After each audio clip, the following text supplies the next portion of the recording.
जी संजीव जी, एक बैठक आयोजित की गई है आज आपकी सचिवालय में। किस तरह की चर्चा हुई है और क्या कुछ अब आगामी रहने वाला है?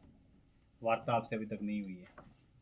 देखिए, ये तो जो हमारी आपस में मीटिंग होती रहती है, पाँचवें सेशन की आज हमने 3:30 बजे मीटिंग रखी थी। तो हमने हमारी आगे आगे की जो रणनीति है वो क्या रहेगी, तो उस पर चर्चा हुई है। क्या कुछ चर्चा हुई है? क्या निकल कर आया? क्या क्योंकि अभी तक वार्ता आपको बुलाया नहीं है, हाँ जी, मंगलवार हाँ तक का जी। आपने समय दिया है। क्या लग रहा है, सरकार गंभीर नहीं है आपके मसलों को लेकर, वार्ता के लिए या बुलाया नहीं बात गया? नहीं करना जबकि चाहती आपसे। दो एनजीओ जो एनजीओ फेडरेशन है दो, उनसे आज मुलाकात हुई है। वैसे तो मैं आपको बता दूँ, एन फेडरेशन एक होती है, अब दोनों को बुलाया है माननीय मुख्यमंत्री ने। हम तो चाहते हैं, माननीय मुख्यमंत्री से हमारा अनुरोध है कि किसी एन को वो एफिलेशन दें, मान्यता दें, ताकि वो जो है राजपत्रित कर्मचारी महासंघ जिसको बोलते हैं, वो जो ये मुद्दे हैं उनके पूरे प्रदेश के कर्मचारी के मुद्दों को सरकार के साथ उठाए। लेकिन जैसे कि ये जो हमने मुद्दा उठाया है, डीए, एरियर, डीए, तीन तीन किस्तें डीए की, और पे स्केल एरियर, ये मुद्दे भी उनकी होती थी। जैसे कि आपको पता है, विदित है कि पूरे प्रदेश में आज के समय में कोई भी कर्मचारी नेता नहीं है, और इसीलिए पूरे प्रदेश के कर्मचारी कि हमारे को फ़ोन आते रहे, ये बहुत सारे हमारे को पास उनका समर्थन आया है, जिनको बाद में हमारे महासचिव आपको बताएंगे किन किन का समर्थन आया है। इस करके हमारे को ये मुद्दे उठाने पड़े। अब आगामी क्या रणनीति है? क्या काले बिल्ली लगाकर प्रदर्शन आपका जारी रहेगा जारी सत्र के दौरान? क्योंकि 2 दिन का हालांकि अभी बीच में समय है, लेकिन छुट्टी वाले दिन है दोनों। तो लग रहा है कि वार्ता के लिए सरकार बुलाएगी या बुलाना नहीं चाहती। ये तो हमें नहीं मालूम सरकार का क्या रवैया है, बुलाना चाहती है नहीं बुलाना चाहती है। बुलाती है तो उनका हम स्वागत करते हैं, हम अपने मुद्दे को उनके साथ पास रखेंगे। लेकिन जैसे कि हमने निर्णय लिया है कि हम मंगलवार तक इंतज़ार करेंगे, मंगलवार को फिर बुधवार से हम काले बिल्ले लगा के पूरा रोष व्यक्त करेंगे विधानसभा में। और मैं आपको ये भी बता देना चाहता हूँ कि विधानसभा के दौरान पूरा प्रदेश का कर्मचारी, क्या मतलब सचिवालय का कर्मचारी खासतौर से पूरी निष्ठा के साथ, ईमानदारी के साथ काम करेगा, ताकि विधानसभा के सेशन के दौरान कोई बिगड़ ना पड़े। ये मैं आपको चैनल के माध्यम से बताना चाहता हूँ, क्योंकि जो हमारे माननीय मुख्यमंत्री भी है वो स्वयं भी बहुत ही परिश्रमी है। सुबह 9 बजे आ जाते हैं, शाम को 9 बजे जाते हैं। तो हमारा भी फर्ज बनता है कि भाई हम भी उनका सहयोग करें, और हम विधानसभा के दौरान पूरा सहयोग करेंगे। ये जो संजीव आज जी। दो एनजीओ फेडरेशन के साथ चर्चा हुई है मुख्यमंत्री की, उसके बाद सरकार की तरफ से एक प्रेस रिलीज भी आया है जिसमें ये कहा गया है कि अगले महीने फिर से वार्ता होगी इनके साथ, और जो एरियर और डीए का मसला है वो सरकार के ध्यान में है और कोशिश रहेगी सरकार की कि इसको जल्द से जल्द जारी किया जाए। इस तरह का स्टेटमेंट मुख्यमंत्री की तरफ से आया है। मैं एक बात आपको बता देना चाहता हूँ, अगर सरकार ने दोनों गुटों को बुलाया है, ये भी इसी का परिणाम है जो हमने रोष व्यक्त किया। अन्यथा आज तक सरकार ने इन दोनों गुटों को क्यों नहीं बुलाया? नंबर एक। नंबर दो, जैसा कि आपने कहा कि महीने के बाद अब किस गुट को बुलाएंगे माननीय मुख्यमंत्री, ये तो स्पष्ट नहीं है। तो ये तो आज स्पष्ट हो जाना चाहिए था कि किस गुट को प्रदेश सरकार मान्यता देने वाली है, किस, ताकि वो किस गुट के साथ अपने कर्मचारी जो प्रदेश के हैं वो उनके साथ अपनी मांगों को उठा सके। एक सरकार में जो मंत्री है वो कह रहे हैं कि चंद लोग जो है कर्मचारी नेता अपनी राजनीति से निकालने में लगे हुए हैं। देखो, मैं जवाब दे चुका हूँ उनको, अब मैं जवाब नहीं देना चाहता हूँ। उन्होंने ये भी बोला है कि अभी तक आपने कोई मुख्यमंत्री को मांग पत्र नहीं आया सचिवालय कर्मचारियों की तरफ से, और एकदम से ही सरकार पर जो है मोड़ पे आ गए हैं ये लोग। देखिए, क्या आपने कभी मुख्यमंत्री से मिले, कोई मांग पत्र सौंपा है? जहाँ तक मांग पत्र की बात है, मांग पत्र माननीय मुख्यमंत्री को नहीं सौंपा जाता है, वो मुख्य सचिव को सौंपा जाता है। और आपके इस चैनल के माध्यम से मैं कह देना चाहता हूँ, काफ़ी प्रिंट मीडिया में भी आया था कि हमने माननीय मुख्य सचिव को मांग पत्र, 29 सूत्रीय मांग पत्र सौंप रखा है। इसीलिए मैं उनके अब जो बयान होते हैं ना, उनका जवाब नहीं देना चाहता हूँ। एक उन्होंने ये बयान दिया है, बोला है कि जिस तरह से गुंडा मवाली व्यवहार शब्द का इस्तेमाल, उस तरह की भाषा का इस्तेमाल वो कर रहे हैं। वो हमारी शब्दावली की बात कर रहे थे, बल्कि हमारी शब्दावली क्या है। ठीक है, मेरे जो एसोसिएशन के, कन्फेडरेशन के कुछ लोग थे, उन्होंने शायद उनको उनकी शब्दावली अच्छी नहीं लगी होगी, हम उसके लिए चलो माफ़ी मांग सकते हैं, पर उनकी अपनी शब्दावली क्या है, गुंडा वाली हम क्या। और ये जो प्रकरण शुरू हुआ है, कहाँ से शुरू है, उन्होंने पहले ही अपनी जो प्रेस कॉन्फ्रेंस में कहा था सचिवालय के पूरे प्रदेश के कर्मचारियों के लिए, पेंशन के मतलब सबके लिए, उन्होंने उनकी जो स्टेटमेंट थी, उन्होंने कहा कि अगर कर्मचारी हमारे साथ खड़े रहते हैं तो जो उनको मिल रहा है, जो उनको मिल रहा है वो मिलता रहेगा, अन्यथा इसमें भी कटौती की जाएगी। इसका क्या मतलब है? उन्होंने धमकी हमारे को पहले दी, उसके बाद हमने अपना रोष व्यक्त किया। अब वो गुंडा मुवाली बोल रहे हैं, सचिवालय के एपेक्स ऑफिस के लोगों को गुंडा मुवाली बोल रहे हैं। ये गुंडा मुवाली सचिवालय के एपेक्स ऑफिस के साथ साथ पूरे प्रदेश के कर्मचारी को बोल रहे हैं, क्योंकि सचिवालय के लोगों ने ये मुद्दे क्यों उठाने थे? आप बोलिए, हमारे को क्या फर्क पड़ना था? ये जो मुद्दे हैं पूरे प्रदेश के कर्मचारियों के हैं। मैं आपको बता देना चाहता हूँ पूरे प्रदेश के कर्मचारी में कितना रोष है। ये जो अभी आपको लिस्ट गिनाई जाएगी, रोज कम से कम आप मेरा उनको बोलिएगा, मेरा फ़ोन चेक आप कर सकते हैं कि मुझे कितने फ़ोन आ रहे पूरे प्रदेश के कर्मचारियों की, कि कोई तो है जिन्होंने हमारे मुद्दे उठाए हैं। पूरे प्रदेश के कर्मचारियों का समर्थन आज हमें मिला है, तभी हमने ये मुद्दे उठाए हैं। हम अपने लिए नहीं उठा रहे हैं, हमें क्या फ़र्क पड़ता था प्रदेश सचिवालय कर्मचारियों को, लेकिन जब हमने देखा पूरे कर्मचारियों की भावना को, जब हमने समझा, तब हमने ये मुद्दे उठाए हैं। उनका आज ये भी कहना है कि जो भत्ते हैं वो हम आधा करने को तैयार हैं, बशर्ते कर्मचारी भी उसके लिए तैयार हैं। नहीं, वही तो मैं बोल रहा हूँ, किस तरह की बयानबाजी करते हो। ये जो भत्ते मिल रहे हैं वो 68 MLA को मिल रहे हैं, ठीक है जी। तो मुझे नहीं मालूम क्या 68 MLA को उनको पास सहमति पत्र है, पहले तो ये बताएं, क्योंकि ये तो पूरे 68 MLA की बात है ना, जो बोल रहे कि हम आधा करने को तैयार है। क्या उन्होंने 68 MLA से सहमति पत्र लिया है कि हम तैयार हैं आधा करने को? तो इसीलिए हम ज़्यादा उनके बारे में हम नहीं बोलना चाहते हैं, क्योंकि जो हमारे नहीं मुख्यमंत्री है, ये जो वसीयत हो रही है इन इस तरह के बयानों से, है ना, वो तो माननीय मुख्यमंत्री की हो रही है, जिनकी अच्छी छवि है, जिन्होंने मैं आपको बता देना चाहता हूँ, माननीय मुख्यमंत्री ने भी एक भी शब्द नहीं कहा हमारी इस पर, क्योंकि वो जानते हैं कि हम बार बार उनसे मिले, तभी हमने ये कदम उठाया। संजीव जी, एक और बात उन्होंने कही है कि आप किसी के बहकावे में काम कर रहे हैं, इस तरह की जो उकसाया जा रहा है। उनको बोल रहे हैं कि मेरे को कोई कॉल डिटेल देख लें। किसी भी मंत्री ने, किसी भी MLA ने, किसी भी ने भी मेरे से बात की हो, हम उन किसी के बहकाव में क्यों आए? आप सोचिए, हम किसी के बहकाव में क्यों आएंगे? सचिवालय कर्मचारी, हमने कोई उस तरह की राजनीति, हम तो यही हैं, हमारी कोई ट्रांसफरेबल जॉब तो है नहीं कि हम किसी के मुकाम में आए उनका समर्थन उसका दें, ऐसा तो कुछ है नहीं।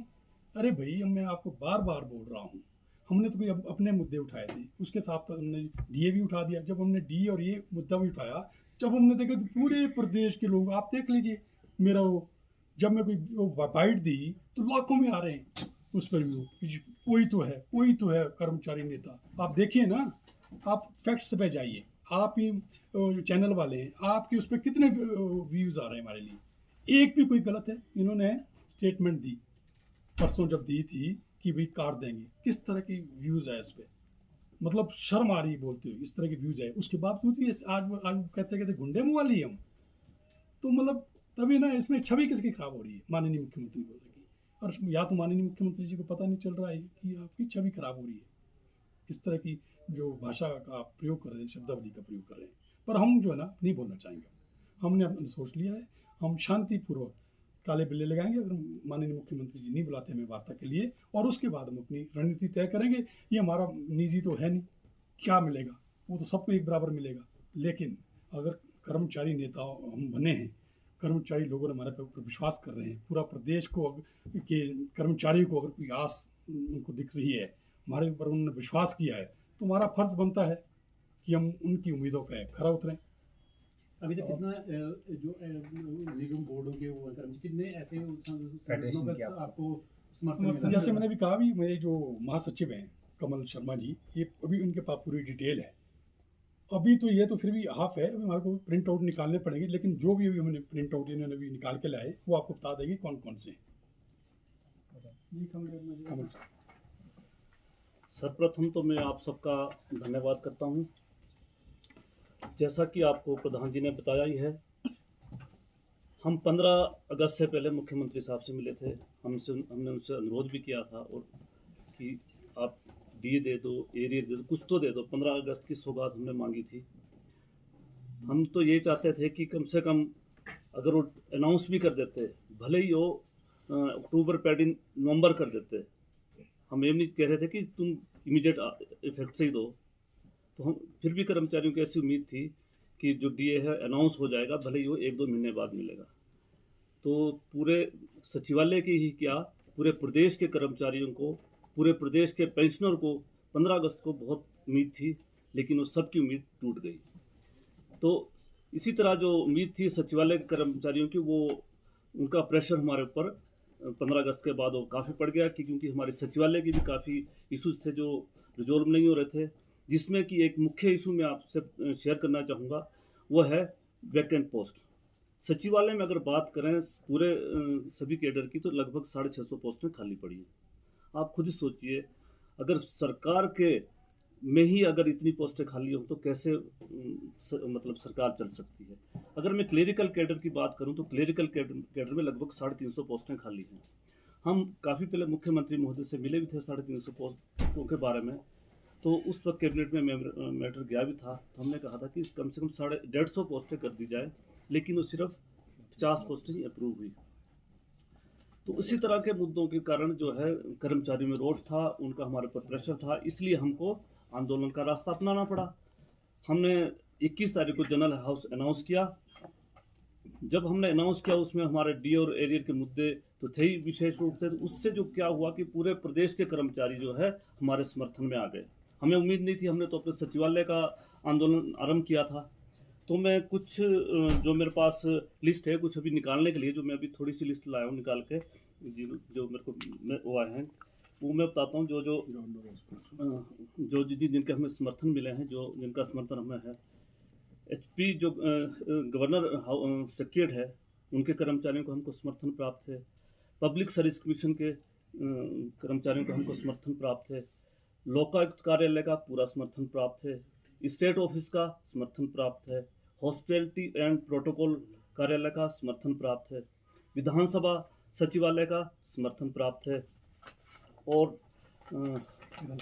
अच्छा ये आ गया, विधानसभा का है सचिवालय का समर्थन प्राप्त है। राजकीय प्राथमिक शिक्षक संघ का समर्थन प्राप्त है। Himachal Pradesh school lecturer association का समर्थन प्राप्त है। स्कूल लेक्चर की आपने बात कही, क्योंकि आज वो उनके प्रतिनिधि मिले थे, प्रेसिडेंट मिले थे, उन्होंने किनारा किया है आपसे। उन्होंने कहा है कि ये मसला उनके ध्यान में नहीं है और वो समर्थन नहीं कर रहे हैं। सुखिंदर सिंह नेगी, हाँ जी, यही मिले थे, इन्होंने आज किनारा किया।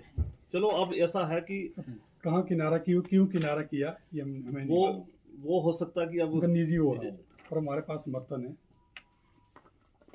तो मैं थोड़ा बीच में ब्रेक कर दूं। किनारा करने का कुछ और कारण भी हो सकते हैं। हो सकता है कि कर्मचारियों को बांटने की कोशिश करे सरकार, क्योंकि सरकार की हमेशा नीति यही रही है कि बांटो और राज करो। जिस तरह मतलब अंग्रेजों की पॉलिसी थी ना, फूट डालो और राज करो, वही पॉलिसी लगभग हर सरकार की होती है। देखो आप पिछले अगर इतिहास में देखें तो एनजीओज को 2-3 साल तो मान्यता देने में निकाल देते हैं, और अभी हम प्रेजेंट गवर्नमेंट की अगर बात करें तो इसमें भी लगभग 19 महीने का समय जो है सरकार ने गंवा दिया है, जिसमें उन्होंने मान्यता किसी को नहीं दी है। हमें नहीं वो जिस मर्जी को मान्यता दें, त्रिलोक को दें, प्रदीप को दें, लेकिन जल्द से जल्द मान्यता दें। मान्यता देने से होगा कि कम से कम हमको जो स्टेट के इशू हैं वो हमारे वो उठा पाएंगे, हम अपने सचिवालय के इशूज पे फोकस कर सकते हैं। आज हमको स्टेट के इशूज पे इसलिए जाना पड़ा क्योंकि आज कोई एनजीओ नहीं है। आज जैसे आप बात कर रहे हैं कि उनको बुला लिया गया, एक मैं आपके इसी में वीडियो में देख रहा था, पत्रकार ने आपके रिपोर्टर ने बड़े अच्छा क्वेश्चन किया कि ये नहीं मालूम कि इनको बुलाया गया है कि खुद गए, ये शायद आप लोगों को मालूम होगा, तो इसका हमको नहीं मालूम है। लेकिन हम चाहते हैं कि अगर बुला लिया गया तो बहुत अच्छी बात है। अगर वो हमारे आंदोलन का ही प्रेशर ये पड़ा कि उनको बुला लिया गया, लेकिन हम चाहते हैं कि जल्द से जल्द उनको किसी को मान्यता दे दी जाए, ताकि जो है एक जो है गुट है सामने आए, एक कर्मचारी जो है संगठन वो मामले को उठा सके। आगे मैं कहना जो जुड़े हैं एसोसिएशन के उनसे नाम बताता हूँ। HP state ministerial staff association health and family welfare department. ठीक है जी। राजकीय सीएमवी अध्यापक संघ Himachal Pradesh, junior office assistant IT Himachal Pradesh, Himachal Pradesh government college teacher association. ठीक है जी। HPPWD मिनिस्ट्रियल स्टाफ एसोसिएशन, राजकीय प्राथमिक शिक्षक संघ हिमाचल प्रदेश, राजपत्रित कर्मचारी सेवाएं महासंघ जल शक्ति विभाग, Himachal medical officer association, Himachal Pradesh राजकीय चतुर्थ श्रेणी कर्मचारी महासंघ, और एक मेरे पास आपके इसमें न्यूज़पेपर में आई है, हमारे पास इसका लेटर नहीं आया, राजकीय अध्यापक संघ। अब ये पता नहीं कौन सा है, ये नहीं मालूम, क्योंकि एजुकेशन में बहुत सारे वो एसोसिएशंस हैं। ठीक है संजीव जी, अच्छा, फिर हम लोकायुक्त जो हो गया है। सरकार में मंत्री है उनके पास आज हम गए तो उन्होंने एक बात और की है कि स्टेट कैडर बनाने की बात की है कि सरकार के पास सारे दरवाजे खुले हैं और स्टेट कैडर भी बनाया जा सकता तभी तो मैं आप लोगों को बोल रहा हूँ, मुझे उनके इन सवालों का जवाब ही नहीं देना। उन्हें मालूम ही नहीं है कि स्टेट कैडर हो ही नहीं सकता सचिवालय का। पूरे हिंदुस्तान में सचिवालय का अलग अपना कैडर होता है, तो यहाँ पे कैसे बना देंगे वो? तभी मैं कहता हूँ मुझे नहीं देना उनकी बातों का जवाब, क्योंकि कोई बात हो उसका जवाब उसका दिया जाता है जो कोई सामने से कोई रेलिवेंट क्वेश्चन करे। कहते जी स्टेट कैडर बना देंगे, कैसे स्टेट कैडर बना देंगे? यहाँ के RNP रूल अलग होते हैं। अब एक सिंपल सी बात बताता हूँ आपको, पूरे प्रदेश में जो ग्रेड 1 सुपरिटेंडेंट होता होगा, मुझे नहीं लगता 200 ही होते होंगे, और हमारे पास ही यहाँ पे ग्रेड 1 जो है ग्रेड 1 सुपरिटेंडेंट हुए 125 के करीब ही है। उनको कैसे एडजस्ट करेंगे, कैसे आप सीनियरिटी करेंगे? यहाँ पे सेक्शन ऑफिसर 100 कुछ है, मुझे लगता है पूरे स्टेट में नहीं इतने सेक्शन ऑफिसर होते होंगे। यहाँ पे डिप्टी सेक्रेटरी है, अंडर सेक्रेटरी है, एडिशनल सेक्रेटरी है, जॉइंट सेक्रेटरी है, एडिशनल सेक्रेटरी है, उनका क्या करेंगे आप? तो मतलब ऐसे वो देंगे, क्या कहते हैं, स्टेटमेंट देंगे कि उनको जवाब ही देना भी मतलब मुझे अच्छा नहीं लग रहा है। गीता जी और ये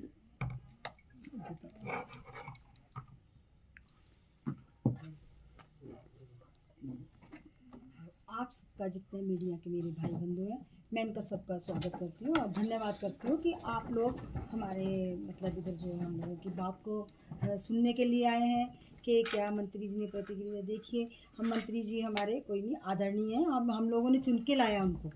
ये प्रदेश जितना भी होता है, तो क्योंकि प्रदेश में जो इलेक्शन होता है कुछ, तो हमारे सभी भाई बंधु कर्मचारी, उसमें सबसे ज़्यादा जो हमारे जो कर्मचारी लोग होते हैं जो कि इलेक्शन में बढ़ चढ़ कर भाग लेते हैं और सरकार को चुनकर लाते हैं। तो ये हमारे चुने हुए मिनिस्टर्स हैं, कोई ऐसी बात नहीं, हम इनका रिगार्ड करते हैं और आए तो बहुत स्वागत किया है। ये आप लोगों को, मीडिया को भी पता है कि हमने किस तरीके से स्वागत किया है इनका। गाने गाए, ग्राउंड में खड़े होकर कितना इनका इंतज़ार किया कि आएँ, और हमें इनका स्वागत किया कि नई सरकार आएगी और हमारी सरकार है। ये किसी ऐसा, मैं पहले भी बात कर रही हूँ कि भी सरकार जो है हमारी है, ये किसी और की नहीं है।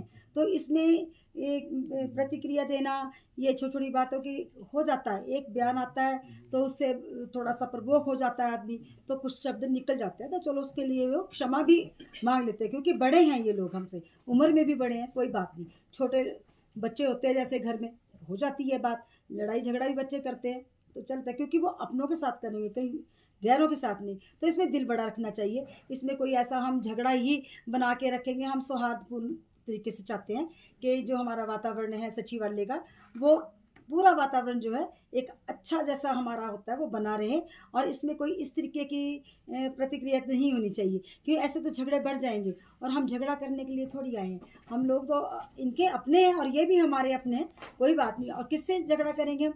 अपनों से ही तो किया जाता है। तो हमारी भी कुछ डिमांड्स थी, कुछ बातें थी जो किसी लेवल पे हमारी नहीं सुनी गई, तो उसमें बहुत सारे रीज़न हो सकते हैं। बाकी रही DA और ये जो हमारे एरियर की बात है, ये पूरे स्टेट का मसला है। हम तो चाहते हैं कि NGOs में कोई आए, नेता आए और वो अपनी जिम्मेवारी को निभाए, क्योंकि स्टेट के पूरा भार होता है। तो सचिवालय की अपने ही बहुत मुद्दे हैं, लेकिन फिर भी चलो बात की है, कोई गलत बात नहीं की है। एक कर्मचारी की आवाज़ है जो हमने चारों तरफ से जिन्होंने भी बोला, तो हमने उस आवाज़ को उठाने की कोशिश की है। कोई ऐसा हमारा कोई झगड़ा या कोई ऐसी चीज़ नहीं है, और हम नहीं चाहते कि इस तरीके से मंत्री जी को छोटी सी बात इतना बड़ा इसको मुद्दा बनाया जाए, क्योंकि हम इस बात को ख़त्म करना चाहते हैं, क्योंकि ज़्यादा बढ़ाएंगे तो झगड़ा बढ़ता चला जाएगा। कुछ लोग उन्हें कुछ बताएंगे हमारे बारे में, कुछ हम लोगों को ऐसे आता रहेगा कि जी बोल रहे हैं, ये कर रहे हैं, वो तो झगड़ा नहीं हम चाहते कि झगड़ा रहे। वो इतने बड़े हैं, वो थोड़ा बड़ा दिल बड़ा रखें और हमारे उसमें हमारा सपोर्ट करें, हमारी बात को सुने। और मुख्यमंत्री महोदय से भी मेरा निवेदन रहेगा कि वो हम लोगों की बात को जो है सुने। कोई बात नहीं, वो हमारे बड़े भाई हैं, वो बात करें हमसे, क्यों नहीं करेंगे। परिवार है हमारा, तो हमने परिवार को बांटना थोड़े ना, परिवार है, परिवार को बना के रखना है। और हमारी जो मुट्ठी बंद है तो बंद ही रहे, कोई ऐसी कोई बात नहीं है। और हमारा कोई इस तरीके का कोई प्रतिक्रिया नहीं है कि मंत्री जी के खिलाफ कुछ ऐसी चीज़ें बार बार करें। तो इससे ज़्यादा तो मैं आपको और कुछ बोलना नहीं चाहूँगी। बाकी हमारे अमर जी हैं, ये बात करना चाहेंगे। Thank you. आज जो मंत्री महोदय द्वारा हमारे महासंघ के प्रति प्रतिक्रिया दी गई, मैंने कल भी प्रेस वार्ता के दौरान ये बात कही थी। माननीय मंत्री महोदय संवैधानिक पद पर बैठे हैं। भाषा हमारी नीच हो सकती है शायद, क्योंकि कर्मचारी अग्रेसिव है, काफ़ी समय से इंतज़ार कर रहा है, उसको उसके वित्तीय लाभ से वंचित रखा जा रहा है। हम अगर हमारे कर्मचारी साथी ने किसी ने थोड़ा कुछ बोल भी दिया, उसके लिए हम बिल्कुल क्षमा मांगते हैं। लेकिन मंत्री महोदय ने आज फिर वो दोहरा दिया। कल मैंने कहा था, मैंने बड़ी संक्षेप में प्रेस वार्ता की थी कि मंत्री महोदय आपको शोभा नहीं देती, क्योंकि महामहिम राज्यपाल के सामने आपने शपथ पत्र पढ़ा है, उसमें कुछ शब्द हैं, कुछ लाइनें हैं।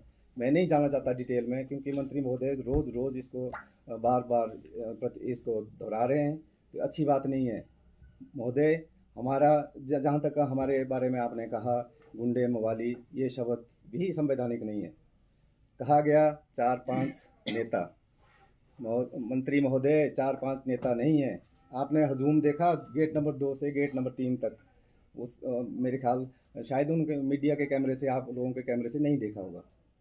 दुनिया ने देखा, पूरे प्रदेश ने देखा, पूरे प्रदेश के कर्मचारियों को हमें फ़ोन आए, हर जगह से हमें समर्थन मिल रहा है। मुझे लगता है अभी तो प्रिंट भी कम निकले हैं, शायद 25-30 जो कर्मचारी संघ हैं और हमारे सेवानिवृत्त जो संघ हैं, उनका सभी का समर्थन हमें प्राप्त है। ये हमारी मांग 3-4 नेताओं की नहीं है।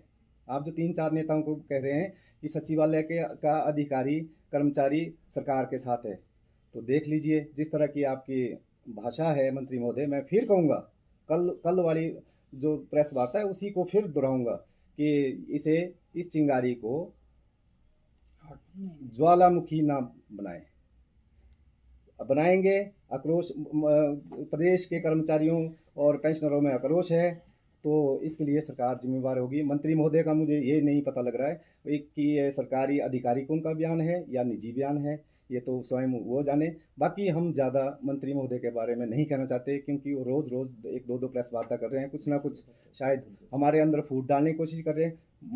मंत्री महोदय, कर्मचारी एक है, एक था, एक रहेगा। धन्यवाद। जैसा कि उन्होंने कहा, मैं बात कहना भूल गया, एक का नाम लेना भूल गया।